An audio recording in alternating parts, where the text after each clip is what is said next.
15 मार्च से ईरान डरा हुआ है क्योंकि अमेरिका मारे जा रहा है। ट्रंप का हमला भले हूथी लड़ाकों पर हो रहा है, मगर जान ईरान की सूख रही है। ईरान समर्थित हूथी लड़ाकों को सुपर पावर से बचने का कोई रास्ता नहीं मिल रहा।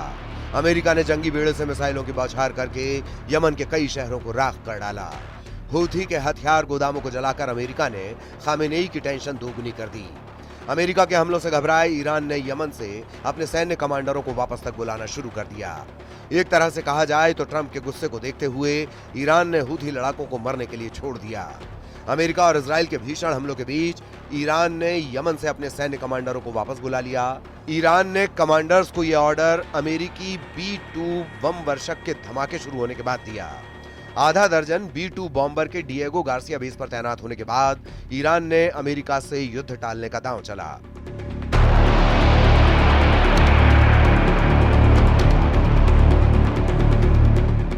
बावजूद इसके ट्रंप नहीं रुके। अमेरिकी जंगी जेटों ने यमन के होदेइदा में भीषण हमला किया। मंसूरिया में भी भारी बमबारी की गई। 24 घंटे के भीतर अमेरिकी हमले में 5 हूथी लड़ाकों के ढेर होने की जानकारी दी गई है, जबकि अमेरिका सिर्फ सधे हुए हमले भी कर रहा है। चुन चुनकर सिर्फ हूथी फाइटर्स को निशाना बना रहा है। अमेरिका ने फुल फोर्स में हमले शुरू कर दिए तो तबाही बेहिसाब होगी।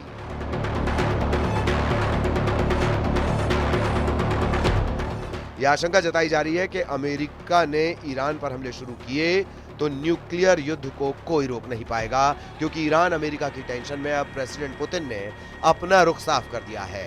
खामेनेई को खतरे में पड़ता देख प्रेसिडेंट पुतिन ने ट्रंप को धमका दिया है। पुतिन ने ऐलान किया कि अगर अमेरिका ने ईरान के एटमी ठिकानों पर हमले का जोखिम उठाया तो विनाशकारी युद्ध शुरू होगा।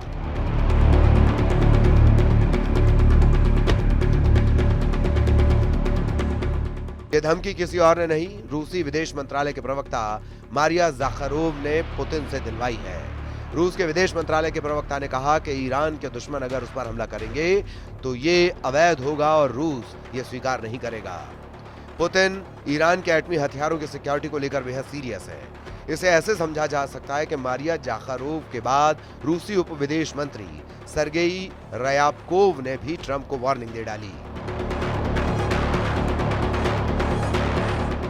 सर्गेई ने ट्रंप को दो टूक लहजे में कहा कि ईरान को दी उनकी धमकियों की रूस निंदा करता है। ईरान पर थोपे जा रहे प्रेशर को रूस एक झटके में खत्म कर सकता है। पुतिन के खुलकर ईरान के सपोर्ट में आने के बाद खाड़ी में माहौल बदलने लगा है।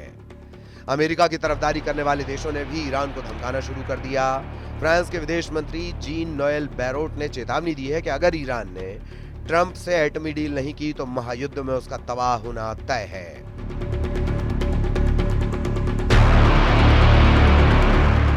इजराइल के विदेश मंत्री ने भी ये बात दोहराई कि वो किसी भी हाल में ईरान को एटम बम नहीं बनाने देंगे।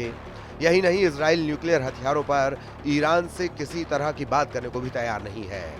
गिदोन सार ने यह भी ऐलान किया है कि ईरान अगर अमेरिका से पर्दे के पीछे कोई एटमी डील करता है तो इसमें इजराइल को हैरानी नहीं होगी।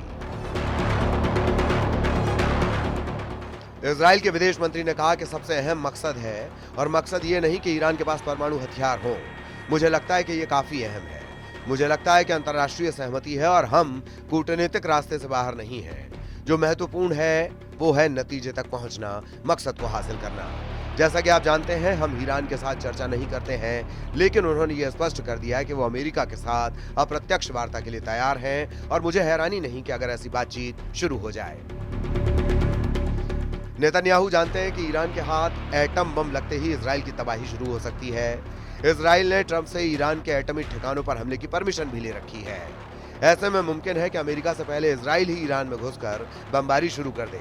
मतलब पुतिन अगर ईरान के लिए जंग में उतरने के लिए तैयार हैं, तो अमेरिका के सहयोगी भी सुपर पावर के लिए हर हद पार करने के लिए ललकार रहे हैं। लेकिन कौन कौन अमेरिका के साथ पुतिन के खिलाफ युद्ध में उतरेगा, इस पर सस्पेंस है। फिलहाल अमेरिका के सभी सहयोगी देश ट्रंप टैरिफ से खफा हैं। यूरोप में ट्रंप टैरिफ पर जबरदस्त हलचल है।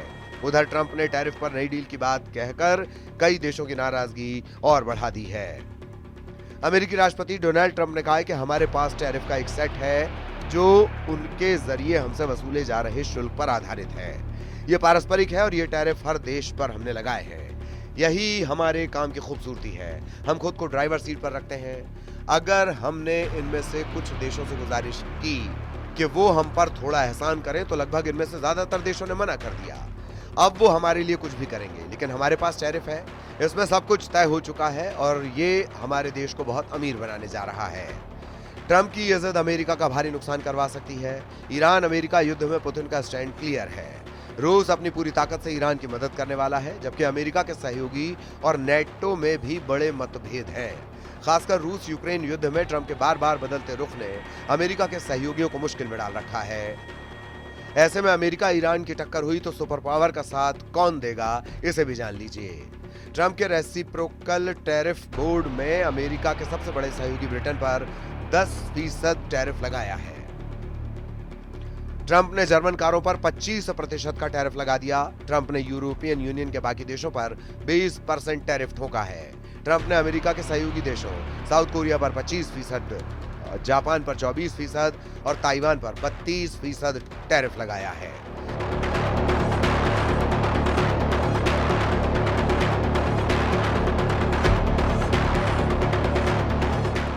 ताज्जुब की बात यह है कि ट्रंप ने रूस और उत्तर कोरिया को टैरिफ ट्रैप से बाहर रखा। अमेरिका के सहयोगी ट्रंप की मनमानी से खफा हैं। ऐसे में ईरान युद्ध भड़का तो ट्रंप का साथ देने वाला शायद ही कोई देश मिले, जबकि पुतिन के कट्टर दोस्त देश उनके साथ अमेरिका से जंग में उतरने का ऐलान करते रहे हैं। ईरान के सबसे मजबूत साझेदार में रूस के साथ चीन भी है। ईरान पर बढ़ते खतरे को देखते हुए रूस के विदेश मंत्री सर्गेई लावरोव और चीन के विदेश मंत्री वांग यी की मुलाकात भी हुई।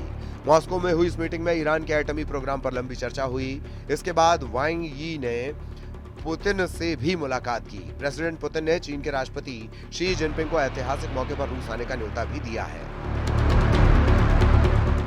रूस के राष्ट्रपति व्लादिमीर पुतिन ने कहा है कि मॉस्को में आपका मैं तहे दिल से स्वागत करना चाहता हूं। मुझे आपसे फिर से मिलकर बहुत खुशी हुई। हमारी बातचीत शुरू करने से पहले मैं आपसे अनुरोध करना चाहूंगा कि आप पीपुल्स रिपब्लिक ऑफ चाइना के राष्ट्रपति हमारे अच्छे दोस्त शी जिनपिंग को मेरा दोस्ताना अभिवादन भेजें। हम उम्मीद करते हैं कि वे रूस में महान देशभक्तिपूर्ण युद्ध दूसरे विश्व युद्ध में जीत की 80वीं वर्षगांठ मनाने आएंगे। हम नाजी जर्मनी पर जीत और जापानी सैन्यवाद पर जीत दोनों की वर्षगांठ एक साथ मनाएंगे। हम अपने संबंधों के विकास पर संतोष व्यक्त करना चाहेंगे। पुतिन एक एक कदम फूंक फूंक कर रख रहे हैं। वो अमेरिका विरोधी अजेय गुट बना रहे हैं। ईरान के एटमी प्रोग्राम को बचाने के लिए पुतिन तुर्की को भी अपने पाले में ले सकते हैं। तुर्की सीरिया में इजराइल के हमले से भड़का हुआ है। इजराइल ने गुरुवार को भी सीरिया के 3 शहरों पर भीषण हवाई हमले किए। खासकर इजराइल ने होम्स शहर में T4 एयरबेस को बारूदी धमाके से दहला दिया है। T4 बेस पर तुर्की अपने हथियारों की तैनाती का प्लान बना रहा है। एर्दोआन सीरिया के बेस पर रूस से मिले S-400 डिफेंस सिस्टम को तैनात करने की प्लानिंग कर रहे हैं। इसे रोकने के लिए इजराइल सीरिया में घुसकर हमले कर रहा है। उधर अमेरिका ने भी सीरिया के सुप्रीम लीडर कमांडर जुलानी और अल शरा को अपने पाले में लाने का मिशन शुरू कर दिया है। प्रेसिडेंट ट्रंप बहुत जल्द खाड़ी देशों की विजिट कर सकते हैं। मीडिया रिपोर्ट में दावा किया जा रहा है कि सऊदी अरब में ट्रंप और अल शरा की मुलाकात मुमकिन है। अहमद अल शरा अगर ट्रंप से हाथ मिला लेते हैं तो फिर ये ईरान और पुतिन दोनों के लिए बड़ा सेटबैक साबित होगा। साथ ही तुर्की के राष्ट्रपति एर्दोआन के सारे मंसूबों का द एंड भी अरब डील से हो जाएगा। हालांकि अभी कुछ भी कहना जल्दबाजी होगी, क्योंकि अमेरिका ईरान टेंशन के बीच हर दिन उलटफेर हो रहे हैं। हर दिन नई नई धमकियां दी जा रही हैं। लेकिन एक बात जो बेहद सीरियस है वो है पुतिन की ट्रंप को धमकी। प्रेसिडेंट पुतिन सिर्फ धमकी नहीं देते, रूस की सेनाएं दुश्मनों का दम उखाड़ देती हैं। आधे से ज्यादा तबाह हो चुका यूक्रेन इसका सबूत है। एक सच ये भी है कि यूक्रेन और अमेरिका में बड़ा फर्क है। सुपर पावर अमेरिका ऐसी महाशक्ति है जिसने सोवियत संघ के टुकड़े टुकड़े कर डाले थे। रूस और अमेरिका की दुश्मनी का ये इतिहास एक बार फिर से विस्फोटक अंदाज में दोहराया जा सकता है।